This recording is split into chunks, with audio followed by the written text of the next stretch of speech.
Welcome to another Drawing in the Dark.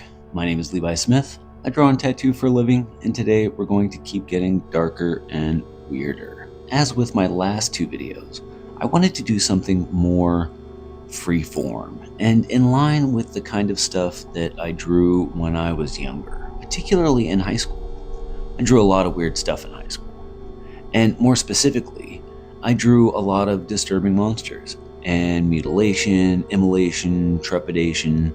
That's where they cut a hole in your skull of various sizes for a variety of reasons. On my math homework. And yes, I drew monsters and demons doing horrible things all over my math homework. My junior year, maybe my sophomore year. My algebra teacher really didn't like me, and it was pretty mutual. She told me that I wouldn't amount to anything, and that she didn't want to deal with me, especially for another year. So she said all I had to do was turn in my math homework with only my name on it, and she would pass me with a D. And while I felt that this was messed up of a teacher to do, I'm not really scrupulous enough to turn such a deal down. So I turned in every assignment with a bunch of monsters drawn all over it, and my name, and not a single math problem solved. She never said a word about the drawings, and passed me with a D as promised. And then I ended up having to retake a basic algebra class in art school to qualify my prereqs for an associate's degree I never got. A story for another time. And ended up meeting some interesting kids in the art school math class that I ended up learning a lot from, actually.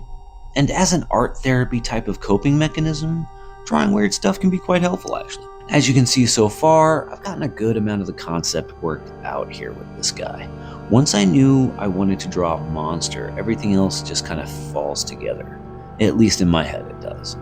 I wanted to add a bunch of odd elements and make sure that it was inhuman enough while still letting me play with some humanoid forms. I really had no idea where this was going at first. A piece like this involves a lot of taking elements that are simple and practiced and just mashing them together. It's only after a while into the piece that I start thinking about what's happening or where it's happening. One thing about drawing monsters, zombies, and weird stuff when I was young actually came from a few factors. It was particularly therapeutic for a heavily traumatized kid who moved around a lot. But once I got to high school, I ran into other kids who also liked to draw and drew well, and many in fact drew better than me, a reality I continue to live with as an adult. They drew superheroes and cars and animals better than me, but I drew weird stuff better. And with monsters, skulls, and zombies and the like, it's harder to tell if it's drawn well, because in some ways it's supposed to be bad. And so no one could tell me my monster was drawn wrong. And so to protect my ego and avoid having to draw stuff that didn't really interest me, I really leaned into drawing monster, which really let me practice skills that then eventually went into superheroes and comic strip type characters by the end of high school. But drawing weird stuff became a kind of safe space for a good while, and as I developed my skill set, I softened a lot of the edge that my earlier work had, an edge I've happily rediscovered drawing with pen in these sketchbooks, just with more skill. I don't think it comes across well, but this guy has a tail, and this incidental inclusion of a staff that I imagine this creature just kind of found ends up being a really cool focal point for the piece overall. I think another influence of my love for monsters and horror were all of the old EC and DC horror comics that I grew up with. My mom collected comics, read fantasy novels like Conan and Lord of the Rings, and had a nice collection of Tales of Mystery, Tales from the Crypt, Vault of Horror comics. My favorite, the old House of Mystery comics from DC, with specifically with Cain and Abel as the hosts of the comic. And her other passion, Archie comics, which she had back to some OG Pep comics, to the collected digests, which she had hundreds, and of which I sold them all for NES games and Magic cards when I was in high school, but not before reading all of them many times over. The horror comics were mostly destroyed by water damage years later, along with her vast collection of Conan novels and V.C. Andrews and stuff. I read all that shit. And she had this novel, Hobgoblin, by John Coyne, about a kid in high school who played too much D&D, which came out around the same time, I guess, as the book Mazes and Monsters. That's the one that got turned into the movie with Tom Hanks. Hobgoblin is the better of the two, in my opinion. And the book inspired me to want to play D&D even more, even though I don't think that was the point of the book, which gave me more of an opportunity to draw weird things. But it was those horror comics, especially, and just growing up and reading those and watching horror movies and stuff, that really made drawing those kinds of things feel a bit more natural. I had tons of Fangoria magazines and all of these other weird, like, kind of horror fandom magazines, kind of like the old Cracked magazines and Mad magazines, stuff like that. And so by high school, I was immersed. Horror comics, heavy metal, skull and monster drawings on my notebooks, a head full of D&D, horror movies, and a trench coat. Luckily, I was out of high school before Columbine, but I still did get a lot of shit for that trench coat. Putting that energy into weird drawings, though, was a huge factor in me also even finding my friend group and identity in high school. I ended up being voted most creative my junior year and most artistic my senior year, and I was editor-in-chief of the school newspaper my junior and senior year, so I did start to find a lot of positive outlets for my art that guided me my whole life, turning something that just drowned out the noise in my head into a life path that would justify my constant effort to drown out that noise. And while I can't recommend it, it's worked for me. And that's really the story behind my love of the process more than the outcome. It's the process that soothes my mind. Once I'm done with something, I have to have another project to move on to. I often take a break from drawing by drawing, switching from commission work to personal work to projects to private sketches. And I've learned that working brought me work. So paid or not, I draw and come up with outlets of any kind to justify it. Tattooing, tattoo designs, flash, art books, stickers, t-shirts, comics, whatever to keep it going and to keep me out of a warehouse or a cubicle. And while it hasn't built me a retirement, it has built an interesting life of making art. I finally get into some of the skulls down here in this pile at the bottom. Can't leave those out, any excuse to draw a few skulls and I'm in.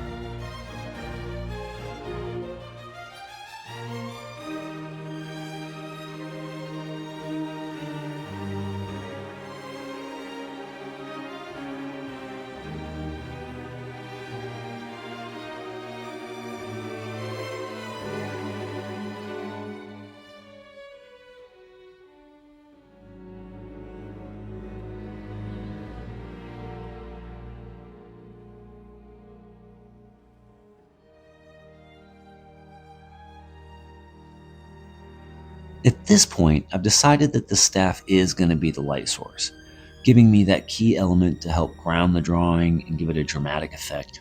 With this creature at a standard height view in the framing and the composition of the piece, it's definitely in need of some dynamic elements. And it's only as I review the drawing for my voiceover that I kind of start to see where this guy comes from. I'm a fan of an old show from the Sci-Fi Channel called Warehouse 13. And there's an episode where people are perceived as like Lovecraftian monsters. And I think this guy's pretty close to one of the creatures in that show. I'm okay with it. I think I like that. It seems influence works that way a lot though, at least with me. There's consuming media, as one does, but then there's consuming media as an artist, studying forms, compositions, tracing stuff, recreations, homages to favorites, or challenging pieces, exploring light, color, anatomy, economy, point of view, and all of these other elements of visual communication. Not just the rules, but the phenomenon itself of how people read and interpret imagery goes into a lot of how I consume media as an artist. And so knowing where and why a person's eye will want to start in an image and then move to next, or generally ignore unless it's missing, the use of familiarity of elements and visual context of time, place, and actions in the work, and then look at how others have solved those challenges or literally even written that language of art, and then you build from that. I think learning art actually should be approached a lot like learning music. When learning music, no one's expected to compose their own songs. They learn by copying simple songs that already exist and are good at demonstrating basic concepts of music, playing it, understanding it. Making music as far as a mental and physical activity, reading and understanding music concepts combined with the physical playing of one instrument or another, takes a kind of developed focus and advanced skill, and it's not easy. And even then, people don't always write their own music, which is a whole third dimension of the skill set. So in drawing, tracing and drawing simple designs already composed by other people is literally the best way to start. Simple objects copied out of books or how-to videos, cartoon characters, tracing animal photos and faces are all good and normal paths for learning illustration. Just don't claim you invented that SpongeBob picture you copied. You just say that you made a version of your own and then no one minds. I just couldn't get it with music, and I don't always feel like I'm getting it with drawing. But it's part of the process. And like most things you have to go deep on, to even get to the point where you understand how bad at it you are, and still want to go deeper until you realize it doesn't matter how good you are. It's about what you say with it, how it connects to people. So I don't know how this thing connects with you, but it connects me to my past. A kind of nostalgia for the crap that I drew when I was a kid, trolling my math teacher. And really, I'm just chasing what I like here. Otherwise, I'd be drawing Jeff the Land Shark. It doesn't mean I won't, though. And one of the greatest powers of drawing is that for how basic it is as an art form, you can bring forth images no one has ever seen before, invent new characters, worlds, creatures, and generally play God, creating worlds and then stories to fill them. Then, if you're lucky, it turns into a marketable skill that, with enough luck and perseverance, might develop into a career fragile enough to dissolve with changing cultural values or stylistic interests. Or you might be fortunate enough to be pigeonholed into the same old song and dance until it becomes banal and mundane, burning out the passion and voice of your creative soul down to a carbonized diamond of profitable value, cold and with a clear price point. Or you go crazy a little and start drawing shit in pen for a YouTube channel. Truly, a world of endless wonder.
One thing is that these drawings take way too long. This one was about 5 hours, sped up to 34 minutes. It's a strange thing to think about, or at least makes me strange for thinking about it, how making art is a way of preserving time. 5 hours of my life I put into this drawing is kind of locked into the picture. I get to keep those 5 hours in a way that I don't get to keep other stretches of time or may want to. But that power is kind of what motivates us to take photos or keep objects we've made ourselves. Looking at most of my work, I can remember making it. The weird moments are seeing pieces I've made but don't remember. But I can look at tattoo designs and drawings and remember what episode of Star Trek I was watching when I first designed it, or a conversation I had with a client while doing their tattoo. The art kind of puts those moments in a bottle and holds on to them. Sometimes just for the artist, I think, but art also gathers a history on its own that it kind of holds onto itself, and then culture kind of builds around this. If you think of like famous paintings like the Mona Lisa or great sculptures or architecture. I don't think it's a bias, though, that art may be the most important thing humans do. There's not a lot about the life of Leonardo da Vinci that people care about outside of the art. How rich was he? Was he nice?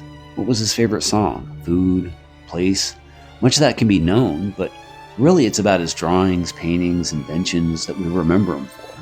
And unless their life is particularly part of the context of their art, say like Van Gogh, I guess, or Monet, then it's generally unknown to the casual public. And yet, oddly enough, trying to cater to that casual public is the fastest way to be tuned out by them. The kind of art or message that tends to cut through it is either very good or very bad. In art, mediocrity just isn't talked about. Moderate is irrelevant. It has to impact in some way. The reason why bad publicity is better than no publicity is that at least people are talking about it. The spectacle must be paid attention to. It might be dangerous or culturally or communally relevant, but boring is safe. Safe needs no special attention, and it's easily dismissed or even ridiculed in the human world of competition and conquest. And so the arms race of impact exists in our media as it does, more so because of the demands of the audience than the clever manipulations of the media itself. And as we've seen, where media does try to be extra clever in its influence of culture, it fails, or is revealed to be obvious. What's fascinating to me about this as a phenomenon in media is that it isn't new. It is in fact a classic of propaganda and cultural engineering that goes back to the Romans, and is at the same time an indispensable aspect of our core civilization as humans. Without our little narratives to string us around by, how would we be able to organize into societies and cultures that want to sell you t-shirts made in a foreign country? T-shirts are awesome. Seriously, this is a part of what I mean about the noise in my head. I don't know if it puts me on the spectrum or part of some childhood PTSD thing, but I think about shit like this all the time. Unless I'm drawing, then it's like turning down the volume or tuning into just one radio station. But I end up with these kinds of pretty pictures that have mass appeal and would make my grandma proud.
So Jeff, the horrifying night terror here, is coming along well, focusing on the lighting effect made for a good strategy, as well as working away from the art, keeping my hand out of the wet ink as I worked.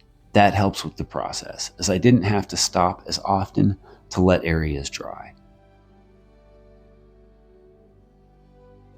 As it is, the video is made of 38 raw clips, just showing how many times I started and stopped working on this one. Usually I work on these over about 2 days for the drawing, stop to tattoo, work on a design, and then squeezing out the time to record. After that, I do a simple edit, assembling the clips, speeding them up with a bit of editing from there. Then write out the script as I watch the video. The amount of voiceover it takes to fill a 34-minute video is, in my opinion, offensive. The kind of word count demands that will get you telling stories about your high school math teacher and the motives of mass media in one rambling essay in the hopes just to fill time.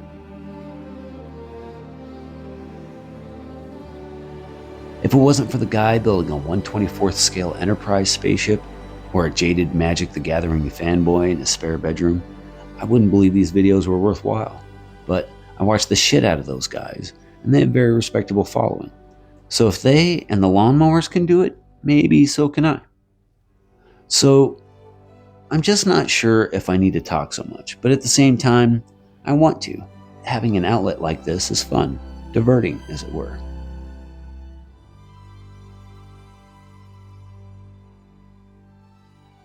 It can often take as long to write the voiceover as it took to draw the picture, though. And after a handful of play-by-play, pseudo-instructional narrative videos, I just couldn't do it anymore. Getting into making videos, I watched a lot of videos about making videos. And there's a lot of talk about how your first 10, 50, or 100 videos are crap. And you don't even figure out how to make the right kind of videos until you've made those like 50 or 100. And it's true in so many ways. Some aspects can't even be contended with until you get a hands-on experience to grasp why some ideas are bad or good.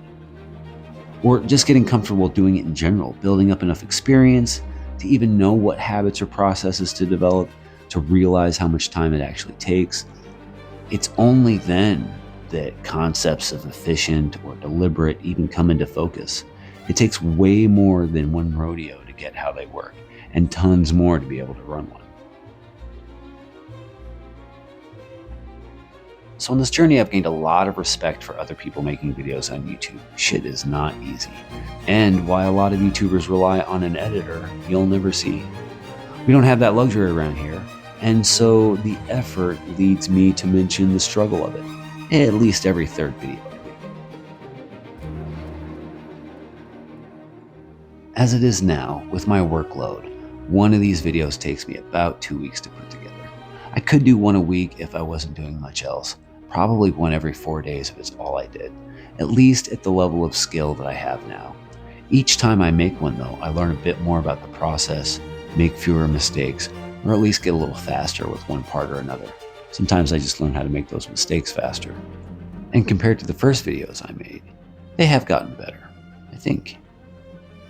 Sometimes I think it would be easier to do a review or commentary channel talking about pop culture or current events or Minecraft, but again, the noise. And I could probably do 3 or 4 videos about those subjects and then stop because it doesn't justify the true mission, draw. So this is why we're here, or at least why I'm here, because part of the whole art thing is showing it to people. It's not expression unless you put it out. Make it, and if suitable, show it. Even if it's unsuitable, show it. You never know who you might offend, but it's worth finding out. Take Jeff here. He's an earnest kind of being, curious, probably a bit hungry. He seems to have discovered a magical staff of some poor adventurer. The light is mesmerizing to him, awash in a warm glow he is unfamiliar with. He's lost in the swirl of energy emanating from the staff. What makes it glow, he wonders, as the light grows brighter, almost painful to him, but he can't pull his eyes away from it. So lost in the hypnotic light that he doesn't seem to notice his hand is burning and the light cutting away at his flesh.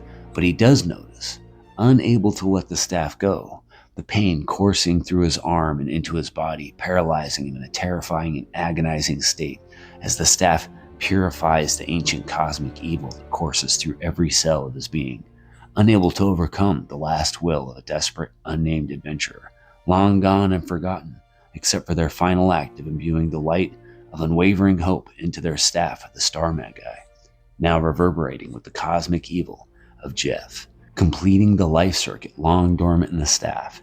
It will eventually consume him in a torment that will last for millennia. Or something like that. Maybe he's just trying to sell it to a passing traveler. You weren't there. After all, we don't get to see what happened before this moment. Maybe some old lady lost it, and he's just bringing it back to her. You don't know Jeff, or what he's made of. What you call cosmic evil might just be an earlier form of life in the universe. The old ones aren't bad because they're old, or want to eradicate the light in the universe. They were here first, after all. I don't know what I'm talking about. Too much pop culture and social media, I'm sure. I just gotta fill time.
I get a few more ideas for the next couple of videos.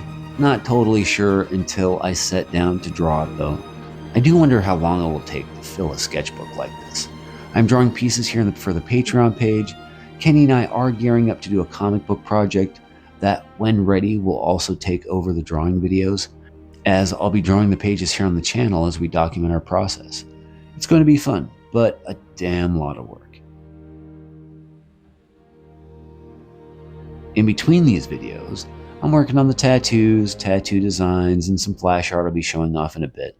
A lot of that stuff gets covered more on the Patreon page. Anything to keep the bills paid.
As I play around with stuff to talk about in these videos, I'm trying to section off parts and have a particular kind of sub-subject to talk about in each one.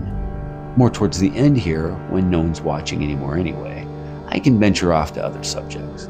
Here's a recommended movie, Existence by David Cronenberg. It's an old one, but it's great, strange as fuck movie that you're probably never seen before and will be blown away by. Not just by the cast, but the story. And recommended reading, Elvira's House of Mystery, if you can find it. It's a great miniseries within the House of Mystery comics, and actually has some cool innovations to it as a comic, and Elvira is always badass.